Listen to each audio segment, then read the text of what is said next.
Hello and welcome to the third update of the case of the Mystified Murderess. And I'm pretty confident that this will be the final update. Everyone is doing very exceptional with this case, and I believe that some people already have a good idea of who it is. But in this update we still need to make some visits. The first port of call will be to S. Goff.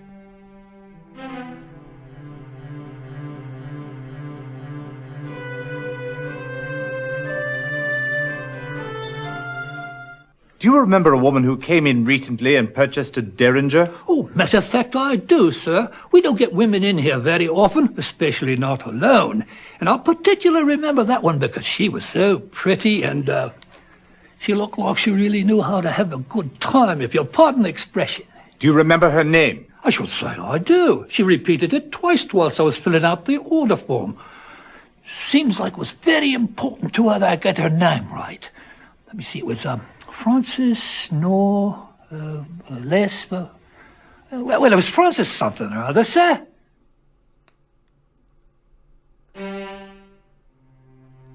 Okay, the next location will be to Francis Nolan, or more specifically, the maid.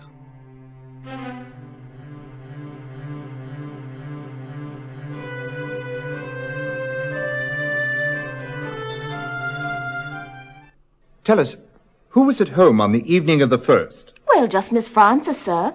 Oh, yes, of course, and Dr. Trevelyan. What time did the doctor take his leave? Oh, let me think. It must have been 10 o'clock, because that's what time he always leaves. What did Miss Frances do after her guest left? What she does every evening, sir. Well, she asked for a cup of hot cocoa, which I brought her straight away. Then she read for a bit by the fire. Later, when I went up to bed, I passed her room, and the light went out. What time would that have been? Oh, let me see. Oh, I know, it was 11:30, because the clock chimed. Then I went to sleep. Later, I was awakened in the middle of the night, right in the midst of the most peculiar dream. You see, I was barefoot and trying to buy a pair of shoes, As fascinating as all this is, could we get back to what it was that awakened you? Oh, yes, of course. Well, it was something that I heard, or thought I heard.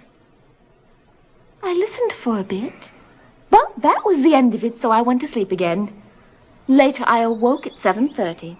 I always wake up at 7:30, except, of course, on Sundays, when I sleep until 8. As usual, I began to prepare Miss Frances's breakfast. I had no sooner got into the kitchen when I heard the front door open and close. Well, I ran to the front window and peeked out, and there was Miss Frances walking down the street. And why do you deem that so unusual? Well, she never leaves before she's eaten one of my currant buns.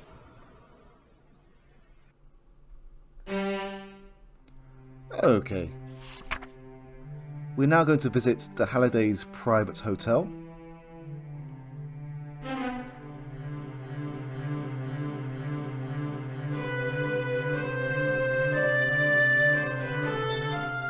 Clarendon, poor chap. He arrived on the 29th day of May and was given a front room on the 3rd floor. 2 days later, he asked to be moved to suite 205. To your knowledge, did he have any visitors? Only 2 that I'm aware of. One was a most disagreeable fellow. He was rather large, had a thick walrus moustache, and a very prominent scar down his cheek. He arrived on the 1st of June, the very day of Mr. Clarendon's move. He simply came in, sat down in the lobby, and waited.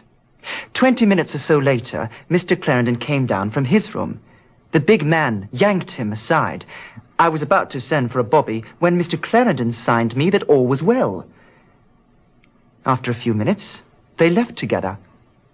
I never saw the man again. His other visitor, who came by quite frequently, was a most striking woman. She was quite fashionably dressed. She had a most distinctive laugh, very full and deep. I've no idea who she was.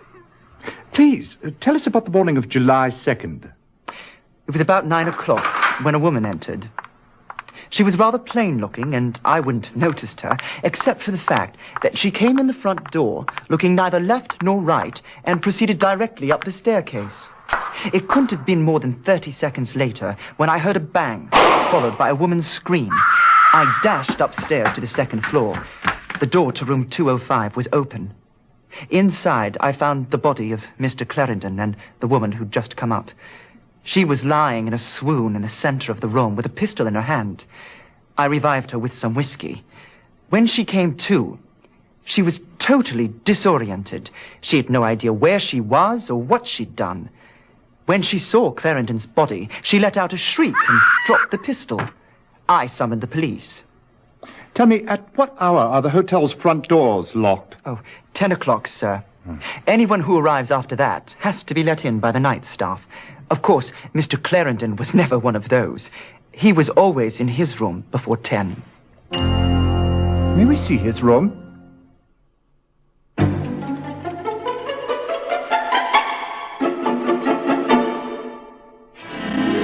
What have we here, Watson? It appears to be a bank statement.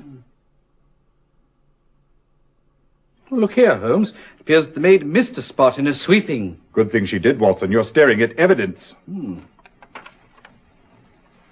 Blood. What's this stain here?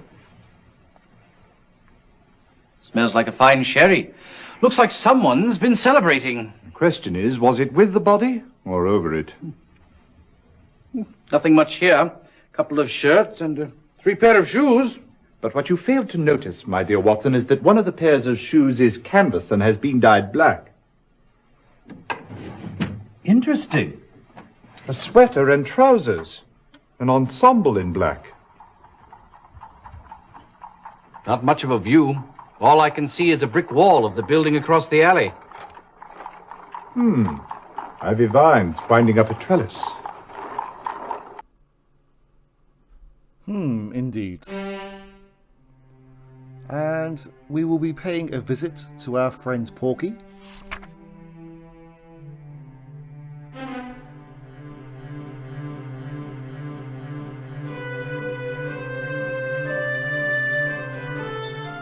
Sure, I remember Clarendon.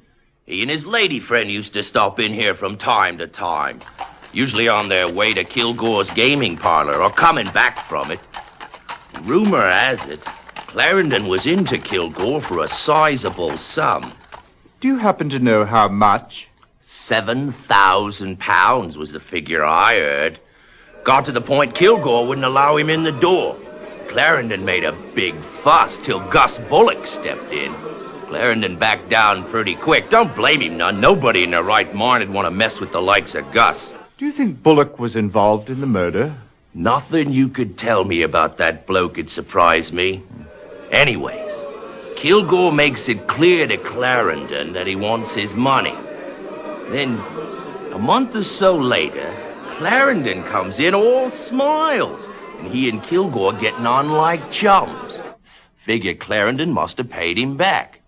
Then, Calvin Leach steps into the picture. Now, who's Calvin Leach? Leach deals in what you might call stolen property. Square dealer, too. Give you 1/2 the value of the article. What does Leach have to do with Clarendon and Kilgore? Usually nothing at all. But there it is. Leach, Kilgore, and Clarendon meeting late at night just as thick as thieves. The meetings continued on right up to, well, the night before Clarendon's death. Very interesting. Now, we've been standing here jawing, and I don't recall hearing anybody order nothing. What'll it be, mate? Okay, so we have one more place that we will visit. And that is to Sir Sanford Leeds.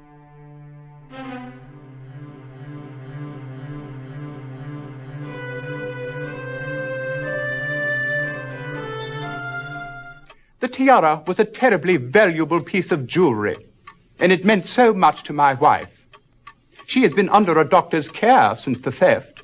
In fact, just yesterday she took a room at the hospital. Oh, I'm sorry to hear that. Is she prone to bouts of nervousness? Perhaps lately it seems so. She was absolutely undone when young Clarendon poured champagne down the borders of her gown at Richmond's party. Come to think of it, that was the last time she wore her tiara. She was so proud of it. And several of the ladies at that party admired it openly. Where did Lady Leeds keep the tiara when she wasn't wearing it? In the bottom drawer of her bureau, where she kept some of her more frilly undergarments. Were there any signs of a search? Drawers left open, that sort of thing? No, and that's what strikes me as so peculiar. It's as if the burglar knew right where to look. And there we have it. We won't be sending the irregulars anywhere. We have visitors every key location. And we can actually now take this to the judge. Well, that's if you know who is behind the murder of our friend Clarendon. And before I forget, let's take a look at the notes.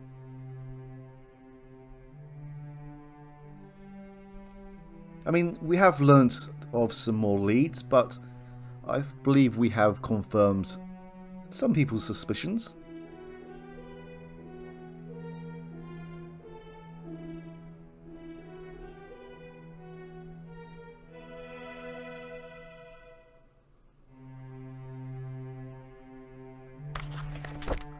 And there we have it. I mean, we can actually vote to visit some more locations, or we can end this case in the next video. It's entirely up to you. Voting starts again now. Good luck. Thank you for watching. Goodbye.